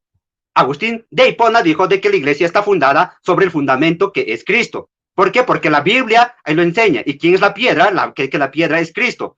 ¿Qué es lo que dice el primer Papa León Magno? ¿Qué es lo que dice? León Magno dice de que la iglesia está fundada sobre Cristo. ¿Qué es lo que dice el Catecismo numeral 424? El Catecismo numeral 424 también dice que es sobre Cristo. Entonces, por lo tanto, este argumento triste y falaz que es sobre Pedro está completamente refutado, porque no habría ninguna diferencia, ¿no? Hay algo que Flaviano Amatuli dice, ¿no? Flaviano Amatuli dice, es que Cristo seguro movió su mano y dijo, apuntó, ¿no? En realidad sí, estaba hablando en primera persona y luego inmediatamente cuando se dirige nuevamente a Pedro le dice, y a ti, moviendo el dedo, y a ti te daré las llaves del reino. Y a ti, no le dice, porque si se hubiera estado dirigiendo a él mismo, no habría la necesidad del y a ti. Porque hay una conexión lógica y si es que sabes algo de matemáticas, vas a saber por qué hay una conexión lógica y luego viene una conjugación a ti y a ti. Conexión lógica y a ti. Entonces está dirigiéndose, primeramente está hablando sobre sí mismo y luego está dirigiéndose a Pablo diciendo y a ti. Luego mencionaste sobre otras iglesias y el pastor de Hermas. Interesante que hayas mencionado Hermas y luego pastor. Eso me dio bastante gracia, ¿no? Ya. Luego dijiste algo sobre el evangelio. En realidad los católicos nunca han predicado el evangelio, ya que el catolicismo romano nunca ha predicado el evangelio. ¿Desde cuándo se le conoce católico romano? Eso también es bien importante, desde el cisma con los ortodoxos, porque antes de eso, que la iglesia que se llamaba, que la iglesia es una santa católica apostólica y ortodoxa. Quizás se les ha olvidado esa parte de la historia. Otra vez, que la iglesia es una santa católica apostólica y ortodoxa. Y después de que los ortodoxos que se separaron, los católicos se quedaron sin nombre y luego dijeron, nuestro nombre es católico y nuestro apellido es romano. Tristemente, después del cisma de 1509. Entonces, por lo tanto, los católicos romanos, propiamente dichos, existen desde 1509, espero no estar equivocándome, de 1009, de 1900, algo de por ahí. Y luego mencionó los 7 pasos, ¿no? Los 7 pasos para demostrar, ¿no? 12 hombres. Y cuando yo he mencionado desde el primer hombre, yo no solo he mencionado a 12 hombres, yo he dicho en todo lugar y en todo tiempo, tal como lo dice el dogma. No estoy diciendo solo 12 hombres. Por lo tanto, este argumento es bastante triste. Luego, Juan partícipe en la carta, ¿no? Y en realidad las cartas de Juan todos fueron dirigidos a los gnósticos. Entonces, por lo tanto, la iglesia verdadera, según tu razonamiento, son los gnósticos. Entonces, si ustedes dicen de que por una sucesión apostólica yo debería de convertirme en católico, entonces yo debería ser gnóstico. Segundo argumento, Ignacio de Antioquía, el triste irrefutado, ¿no? Y de iglesia y tanto, todo Antioquía, pobre Ignacio de Antioquía, todos los padres de la iglesia lo han refutado. Tiempo. Gracias, Jaime. Cierra tu micrófono, por favor. Por un segundito, hermano Elmer, para saludar. Un gusto, sí. Saludamos a Conquistador de Oración, Rodrigo Andrés Calvo, Héctor Certa, Rodrigo Calvo, Rodríguez, Andrés Calvo, Magno Lastra, Rodrigo Andrés Calvo, Ricardo Medina, Rodrigo Calvo, Cristian Mejía, Rodrigo Andrés Calvo, Josefina Salas, Andrés Calvo, Sergio Jiménez, Andrés Calvo, José Esteves, Calvo, Perla Robles, Rodrigo Andrés Calvo, Jovito Calvo, Rodrigo Andrés Calvo, Rodrigo Calvo y todas las que para que no se vaya a sentir que nos quedamos de saludarlo y nos saludamos anteriormente que quedó saludado muchísimas veces. ¿Listo, Manuel Mer? Listo, hermano. No lo escuché. Vuelva a intentar hablar de nuevo. Estoy. Hable. ¿Me escucha? ¿Me escucha usted, Jaime? ¿Me escucha? Sí, le escuchamos. Ok. Tal vez Moderador. es el suyo, hermano. Moderador. Ok, entonces arranque. A partir de este momento. Muy bien. Soy yo el de la dificultad. Arranque. Ok, muy bien. Vamos a lo que es la refutación. Bueno, Jaime dijo que la comunión de los santos, que todos los santificados es la comunión de los santos. La iglesia maneja la comunión de los santos como la comunión de los bautizados. La iglesia peregrina en la tierra, la iglesia purgante en el estado de purificación y la iglesia triunfante en el cielo. También dijo que no cree, que dice que hay 2 iglesias, una visible y una invisible. Y pues, ¿cuál será la iglesia visible? Porque si no existe la iglesia que sea visible, pues entonces en lo que es Santiago 5:14 nos dice que llamen a los presbíteros de la iglesia si alguno se siente enfermo. Bueno, ahí está una iglesia que está visible y la cabeza de esa iglesia es Pedro, que Cristo lo puso. Usted lo puede ver en el Evangelio de San Juan, capítulo 21, versículos del 15 al 17. 3 veces Cristo le llama a Pedro ser el pastor universal de la iglesia. Bueno, él también habló de lo que fue la patriarquía, el patriarcado o la pentarquía de 5 iglesias. Estas iglesias ya existían, eran el patriarcado de Constantinopla, el de Alejandría, el de Antioquía, el de Jerusalén y el romano. Ya existía lo que es la pentarquía, ahora son más iglesias. Él mencionó que la iglesia tiene 23 ritos, pero la iglesia tiene 24 ritos, solo en lo que es el rito romano. No son 23, son 24. Así que otra cosa, anacronismo de parte de Jaime. Dijo que la iglesia era ortodoxa y no romana. Cuando se da el cisma en 1054, ahí pasaron a ser ortodoxos, orientales, para nosotros son nuestros hermanos, pero ellos existían como una sola iglesia. También dijo que la primera iglesia se llamaba Iglesia Anglicana. Está perdido en el tiempo. La iglesia anglicana nació con Enrique VIII en el siglo XVI en Inglaterra. También dijo que Jesucristo no murió para salvar una iglesia. Ok, o sea que el sacrificio de Cristo en la cruz fue en vano. Ahí está el video y lo pueden ver. Dice que él no murió para salvar a una iglesia. Jesucristo no redimió y por eso murió en la cruz. Dice también que por la fe somos incorporados a Cristo. Pero si vemos en Santiago 2:19 dice, ¿crees en Dios? Perfecto. Pero también los demonios creen y tiemblan, pero no son salvos. Óigame. También dice entonces que por la fe, y se va a lo que es realmente Hebreos 11, dice por la fe somos incorporados a la iglesia. Los hermanos separados creen que con solo el capítulo 11 de Hebreos ya justifica la sola fe.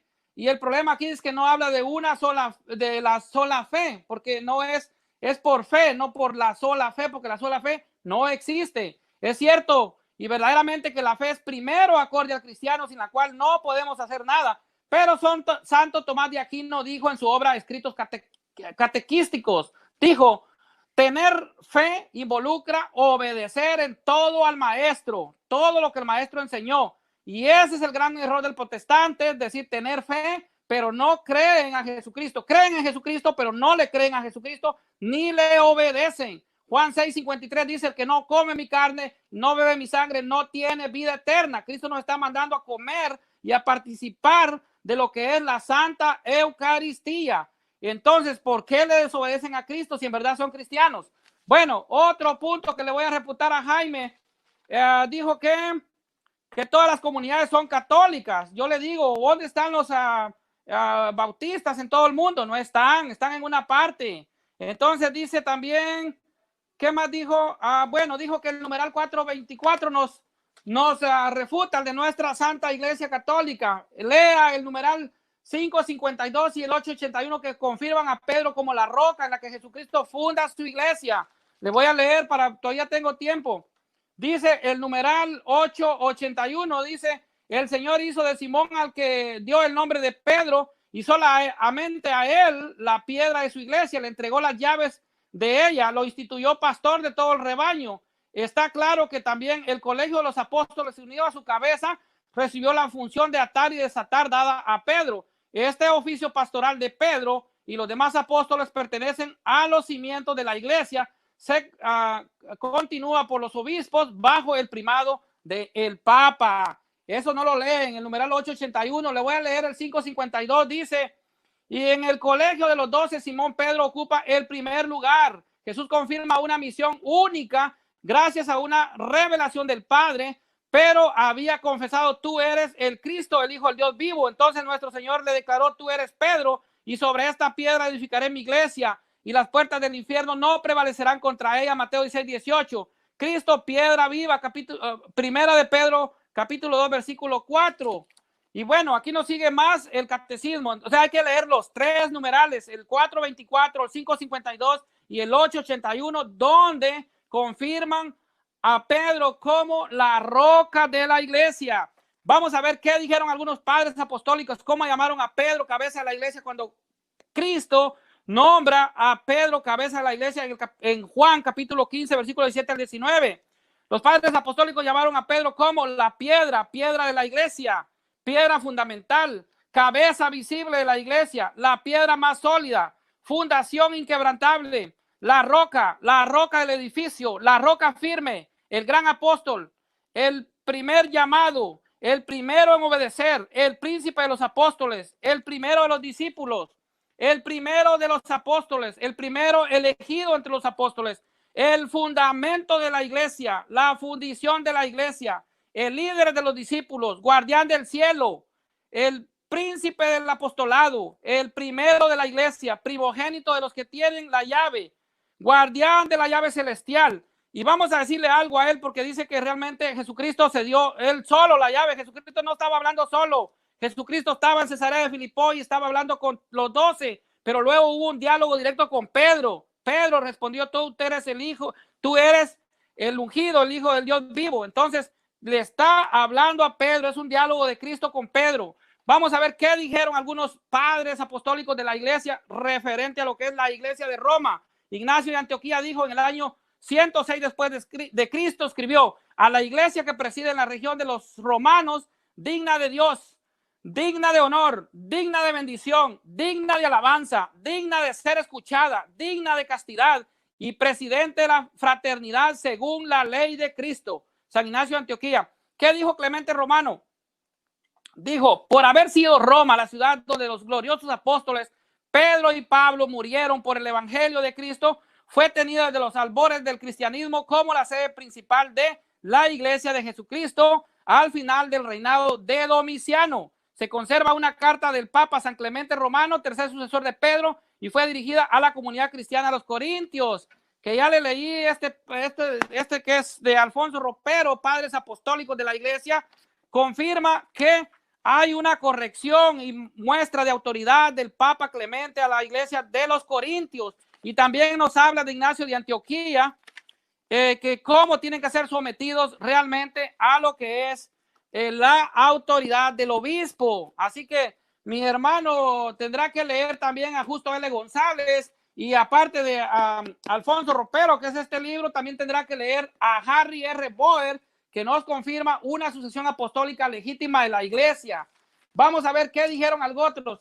Hacia el año 180, San Irineo, obispo de León, afirmó que la iglesia de Roma debía tenerse por la mayor, la más antigua y la más famosa de todas las iglesias, porque efectivamente la iglesia de Roma y su elevada preeminencia tiene la cátedra de Pedro, y es a quien se debe someter y estar de acuerdo toda la iglesia, es decir, todos los fieles dispersos por el mundo, pues en ella es donde los fieles de todo el mundo han conservado la tradición apostólica, los que tienen la tradición apostólica.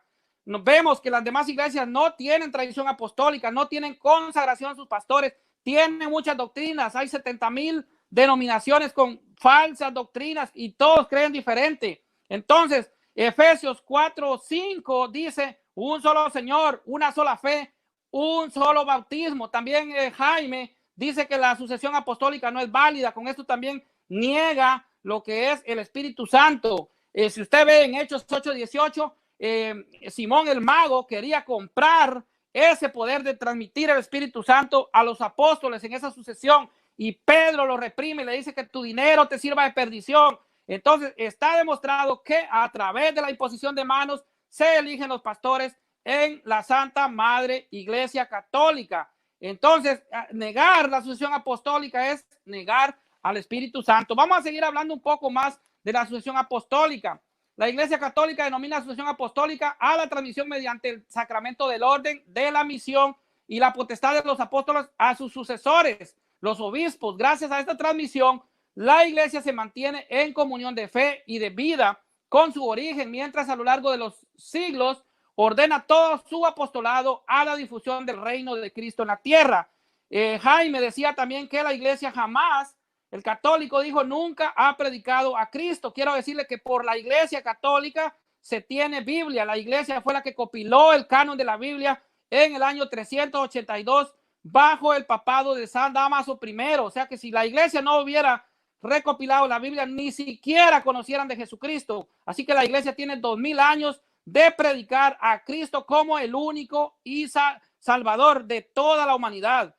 Eso que él dijo es una mentira. Entonces oraron así: dice tú, Señor, que conoce los corazones de todos, muéstranos a cuál de estos has elegido para ocupar el ministerio del apostolado, el puesto del que Judas desertó para irse donde le correspondía. Echaron suertes y la suerte cayó sobre Matías, que fue agregado al número de los 12 apóstoles. Hechos 12, capítulo 1, versículo 24 y 26. Aquí es el Espíritu Santo el que elige a Matías como sucesor de Judas. Pero vemos en otros textos más adelante que Pablo designa presbíteros y también diáconos para mantener la jerarquía de la iglesia. Dice, designaron presbíteros. Esto usted lo ve en Hechos capítulo 14, versículo 23.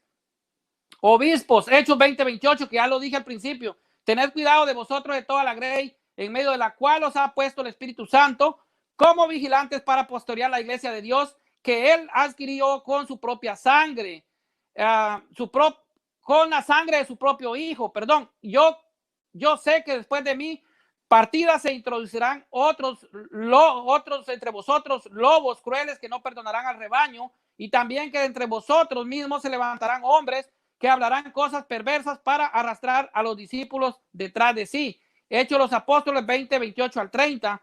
San Pablo a la comunidad de Éfeso dice, no descuides el carisma que hay en ti, que se te comunicó por intervención profética mediante la imposición de las manos del colegio de presbíteros. Primera de Timoteo capítulo 4 versículo 14. Por esto te recomiendo que reavives el carisma de Dios que está en ti por la imposición de manos, porque no nos dio Señor a nosotros un espíritu de timidez, sino de fortaleza, de caridad y de templanza. No te avergüences, pues, ni del testimonio que has de dar de nuestro Señor, ni de mí, su prisionero, sino al contrario, soporta conmigo los sufrimientos por el evangelio, ayudando por la fuerza de Dios que nos ha salvado y nos ha llamado con una vocación santa, no por nuestras obras, sino por su propia determinación y por su gracia que nos dio desde toda la eternidad en Cristo Jesús. Un minuto, ¿verdad? El motivo de haberte dejado en Creta fue para que acabaras de organizar lo que faltaba y establecieras presbíteros en cada ciudad como yo te ordené. Tito 1:5. Bueno, aquí vemos cómo está pues distribuida la iglesia de Cristo y la antigüedad de la iglesia de Cristo. En la iglesia de Cristo hay obispos, hay presbíteros y hay diáconos como jerarquía. O sea, las demás iglesias no tienen jerarquía y no tienen gente consagrada. A los pastores nadie los mandó a predicar. Por lo tanto, apóstol significa enviado. A ellos nadie los envió. En cambio, a los obispos, a través de la imposición de manos, como a Pablo y Bernabé en Hechos 13:1 en adelante, fueron enviados y ahí fueron constituidos apóstoles. Así que aquí termino lo que es mi espacio de refutación. Adelante, hermano. Muchas gracias. Espero que el ruido no esté afectando de mi micrófono. Voy a leer por última vez a todos nuestros amigos, hermanos que estuvieron con nosotros, visitándonos en nuestro canal. Juan Calderón, Agustín García, Conocerás la Verdad, Antonio, Eddie Delgado, Conquistador de Oración, Héctor Cerda, Juan Rodríguez, Magno Lastra, Ricardo Medina, José Rodríguez, Cristian Mejía, Josefina Salas, Sergio Jiménez, Edwin Rodríguez, Salvador Barragán, José Estives, Perla Robles, Jovito Cardoso, Rodrigo Calvo, Brisa Mata, Carlos Manuel Veloz, Vilma Alistón, Juan Peña, Rodrigo Andrés Calvo. Muchas gracias. Jaime, toma tus 2 minutos para despedirte, por favor. Gracias. Voy a hacer alguna acotación. Amigo Elmer, ¿podemos tener 10 minutos más cada uno, por favor? Porque se dijo muchas cosas que yo no dije y entonces, ¿se puede? 10 minutos más cada uno. Ok, sí. ¿Está de acuerdo? Estoy de acuerdo. Ya, entonces sí, me parece. Sí, entonces. Ok, a partir de este momento. Ya, muchas gracias, ¿no? Por ejemplo, de los 23 ritos, él dijo 24 ritos, ahí le aumentó uno más, es un punto a mi favor, ¿no? Entonces, ahí él mismo se está contradiciendo, ¿no? Y luego de los ortodoxos, ¿no? Cuando en 1509, en 1054, en 1059 se da este cisma, ¿qué es lo que se está diciendo, no? De que hay una división entre ortodoxos y católicos. Los ortodoxos tenían su propia sucesión de patriarcados y los católicos se habían inventado, o los católicos romanos se habían inventado una sucesión apostólica. Los ortodoxos tenían un lineamiento o una sucesión directa con Marcos y los romanos, porque Tertuliano había dicho de que de que como no tenían una sucesión, se tuvieron que inventar en relación a los gnósticos, se tuvieron que inventar una sucesión. Entonces, por lo tanto, los ortodoxos y tanto los romanos coexistieron. No se sabe cuál es más antes, si los ortodoxos o los romanos, pero los romanos propiamente dichos es después del cisma, ¿no? Después del cisma es que propiamente ahí se dice. Luego se levantó, hay una falacia, ¿no? Cuando yo dije de que la primera iglesia en llamarse católico anglicano fue en la Reforma. O sea que yo me estaba refiriendo a la Reforma, no al inicio cuando las iglesias eran pentrapatriarcados y todos ellos eran comunidades cristianas. Entonces, por lo tanto, no, como no está anotando mis argumentos, está levantando o está haciendo cualquier falacia. Luego, yo no hablé de la Eucaristía, entonces no sé por qué intenta refutar a algo que yo no dije. Pues por eso que debes anotar las cosas que yo estoy diciendo. Yo no hablé nada en la Eucaristía. No sé si era refutación o era argumentación.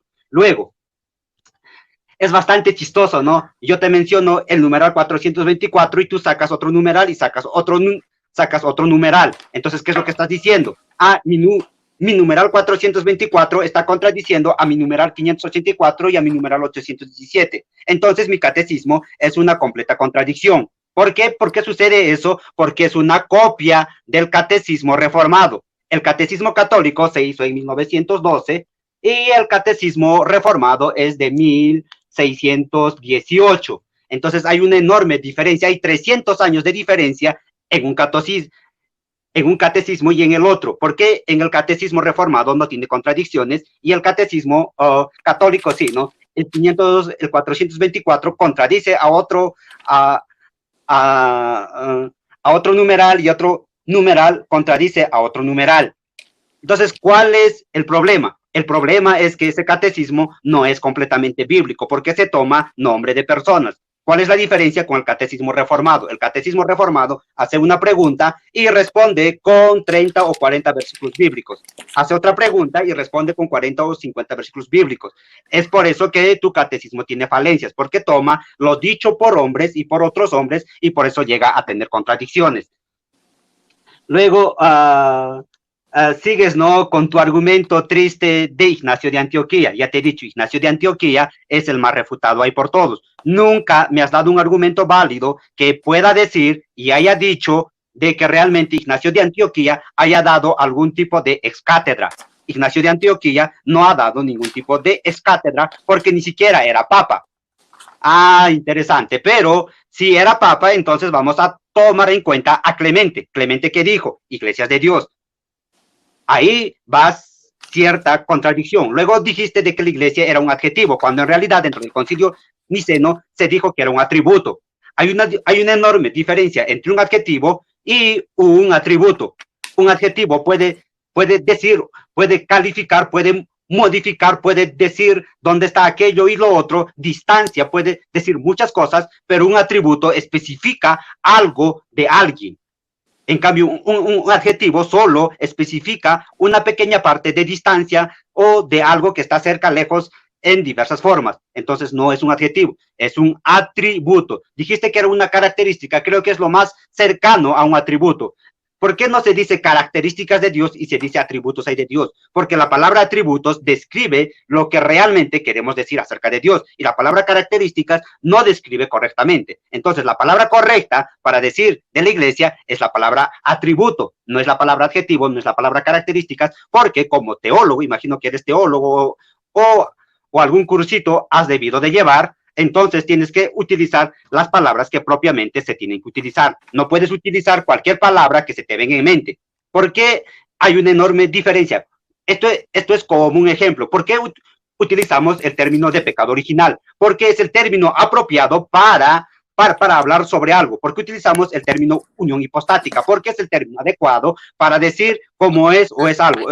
Es el término adecuado. Entonces, por lo tanto, el término adecuado para la iglesia, para decir una característica, como tú lo dices, es la palabra atributo. Entonces, tu cursito, no sé si has llevado teología, estás dando pataditas en el aire. Esas son todas las falacias que has dicho, ¿no? Entonces, no hay más que corregir en cuanto a las cosas que...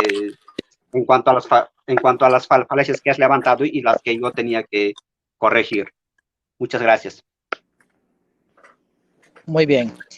Ahora tienes tú 10 minutos, Elmer Arana, para contrarrefutar a partir de este momento. Ok, ¿me escucha? Sí. Muy bien. Muy bien. Ok, tengo 10 minutos. Bueno, como no, sí. no refutó nada, pues bueno, solo le voy a decir que cuando le mencioné la Eucaristía es porque si se llaman cristianos y dicen obedecer a Cristo y no lo obedecen, como dice Juan 6:53, el que no come mi carne, no bebe mi sangre, no tiene vida en ustedes. Jesucristo les está diciendo que ustedes son unos muertos espirituales. Entonces yo estaba mencionando a un padre apostólico de la iglesia que decía que ser cristiano significaba no solo tener fe, sino obedecer a Cristo. Pero si no obedecemos a Cristo, ¿cómo vamos a ser cristianos? Bueno, sin más, pues voy a dar algo otros. Tengo 10 minutos para ver realmente las profecías en el Antiguo Testamento de cómo se hablaba de la iglesia. Bueno, ya vimos que la iglesia somos pues los bautizados en la iglesia en un mismo espíritu, como nos dice Primera de Corintios capítulo 12, versículos 12 y 13. Los bautizados en un mismo espíritu, no en el agua, sino en el Espíritu Santo. La iglesia pues es el cuerpo de Cristo. Nosotros tenemos que tener comunión con Cristo y por eso es importante la Santa Eucaristía. Dice, yo permanece en mí como yo en vosotros, y soy la vid y vosotros los sarmientos. Juan capítulo 15, versículos 4 y 5. Ahora vamos a ver cómo desde el Antiguo Testamento se profetizaba la iglesia. Sabemos entonces por los escritos de los profetas del Antiguo Testamento, en 2 Samuel, Dios anticipa a la iglesia, la semilla de David, Jesucristo, fundará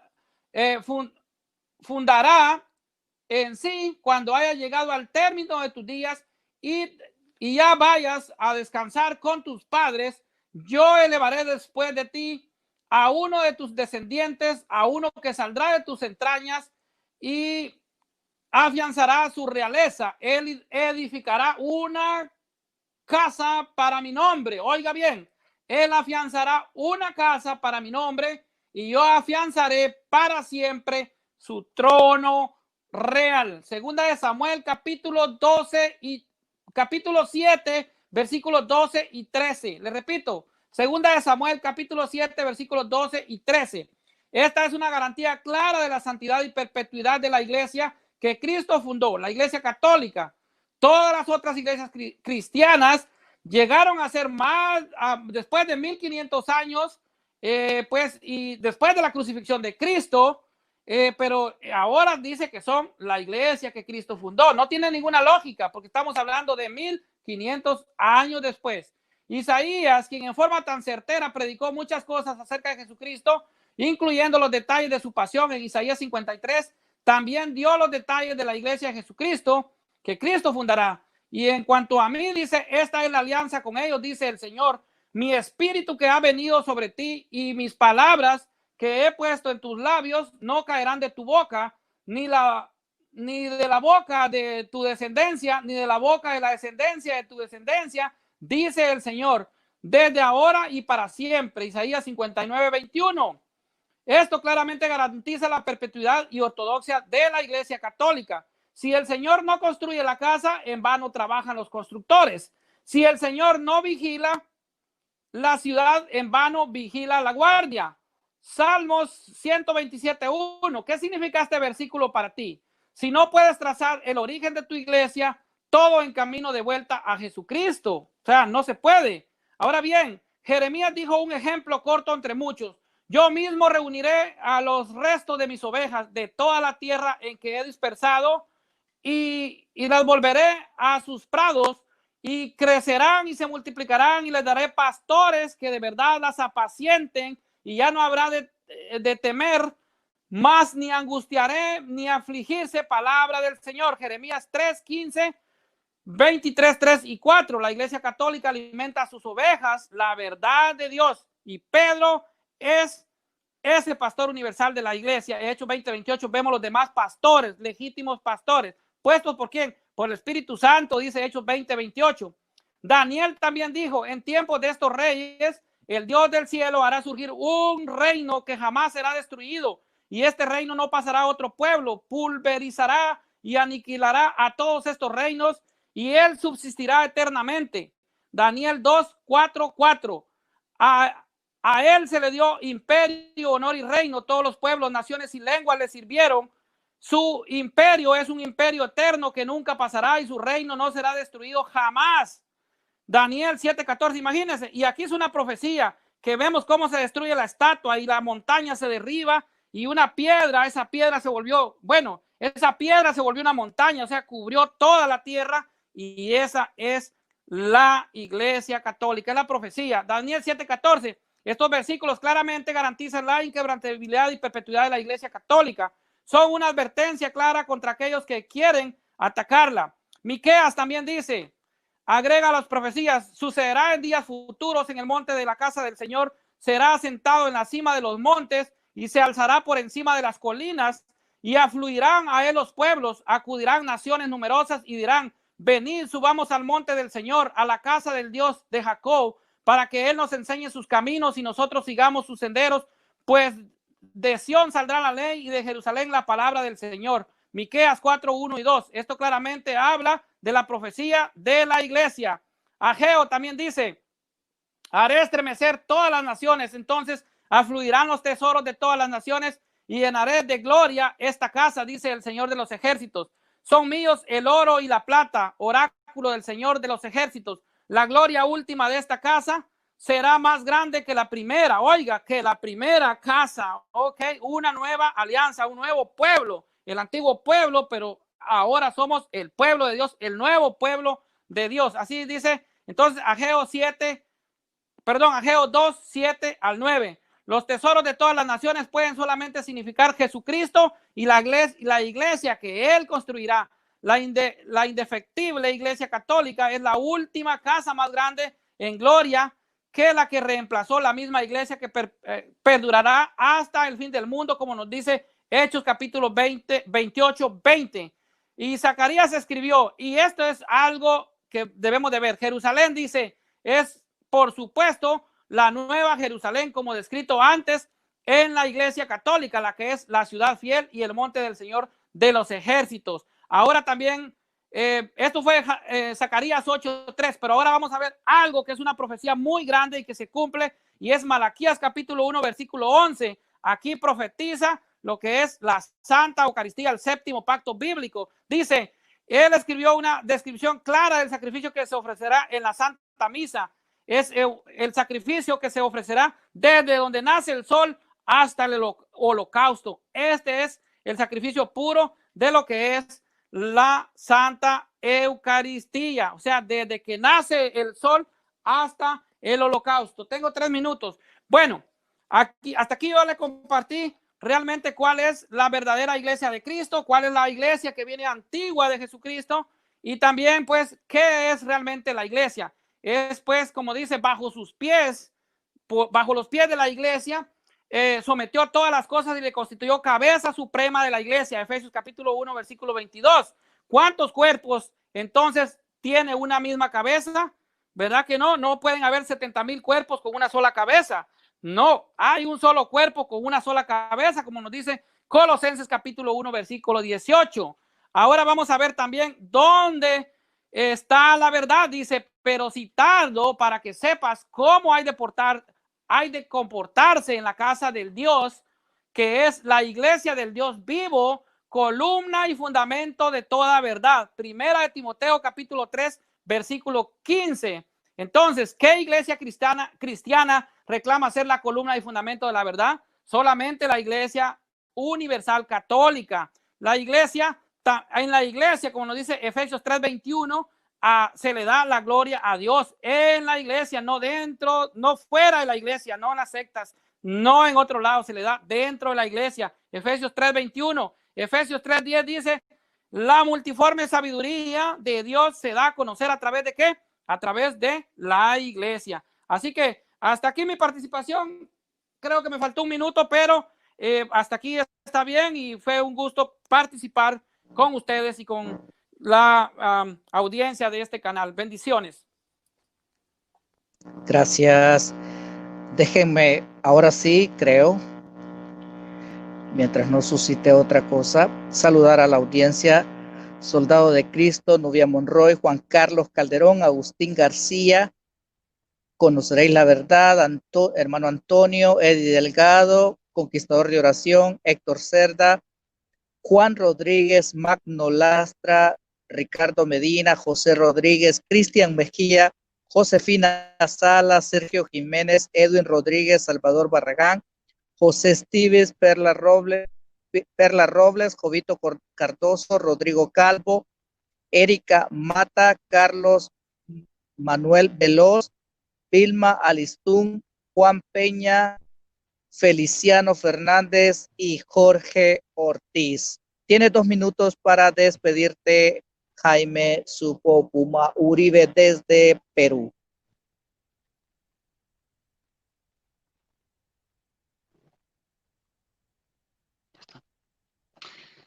Muchas gracias. Primero, Elmer, muchas gracias. Hermano Luis, muchas gracias por haber estado aquí como moderador. Y también a la audiencia, es un gusto que hayan podido estar aquí. Ustedes ya sacarán sus propias conclusiones de todo lo que se dijo y quizá también de lo que no se dijo, ¿no? Y ya es cuestión de ustedes, de la audiencia. Así que muchas gracias. Estaremos nuevamente, ya que Elmer nos ha visitado, muy probablemente va a decir que le visite también. Entonces, tal vez nos veamos también en su canal. Muchas gracias nuevamente a cada uno de ustedes. Un saludo para mi amigo y hermano Juan Peña y para Salvador, para todos los del grupo, ¿no? Aunque a veces discutimos y todo eso es parte de, y todos son mis hermanos, tanto Pedro Gómez, no, ¿qué estoy diciendo Pedro Gómez? Pedro Ríos, es la emoción, Ángel y todos ellos, ¿no? Gracias. Su micrófono, hermano. Ok, ¿me escuchan? Sí, sí, despídete a la audiencia, Elmer.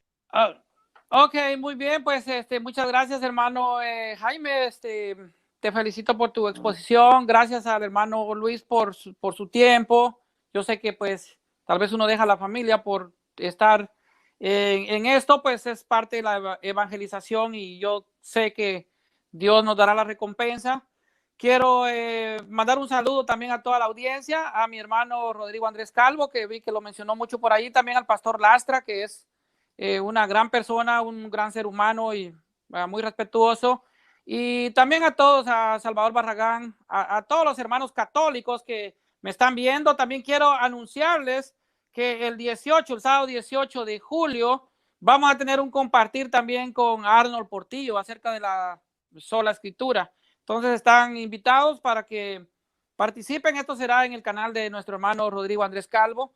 Están todos invitados de una vez para este compartir bíblico que tendremos con el hermano pues Arnold Portillo. Así que desde Boston, Massachusetts, desde el noreste de Estados Unidos, pues les mando un fuerte abrazo en Cristo Jesús y bendiciones para todos en el nombre poderoso de Jesús. Muchas gracias. A toda la audiencia quiero darles la última, solicitarles el último favor. Van a anotar aquí abajito, los que no se han suscrito al canal, unas letritas en rojo que dice suscríbete. Por favor, pulse usted esa pleca y le van a aparecer unas 3 campanitas allí. Pulse la campanita donde hay unos ecos para que le envíen notificación. YouTube se va a encargar de avisarle cuando estemos en presencia de un debate en vivo. A todos, católicos y evangélicos en todas partes, les saludamos. Sabemos que este debate se va a retransmitir en los canales de nuestro hermano Elmer Arana y en otros canales de la familia católica. Así que a todos ustedes les enviamos un fraternal saludo en nombre de nuestro Señor Jesucristo. Dios les bendiga a todos. Agradecemos desde el equipo de trabajo de su canal Apologista Evangélico Barragán Salvador, todo el equipo de trabajo, moderadores en el chat, moderadores aquí en la sala, controles y todos los que estamos desarrollando este arduo trabajo. Les agradecemos mucho. Gracias al director de este canal, a nuestro hermano Salvador Barragán, porque siempre está a la vanguardia, trabajando y esmerándonos todos para darle el mejor de las transmisiones a todos ustedes. Muchas bendiciones y feliz tarde.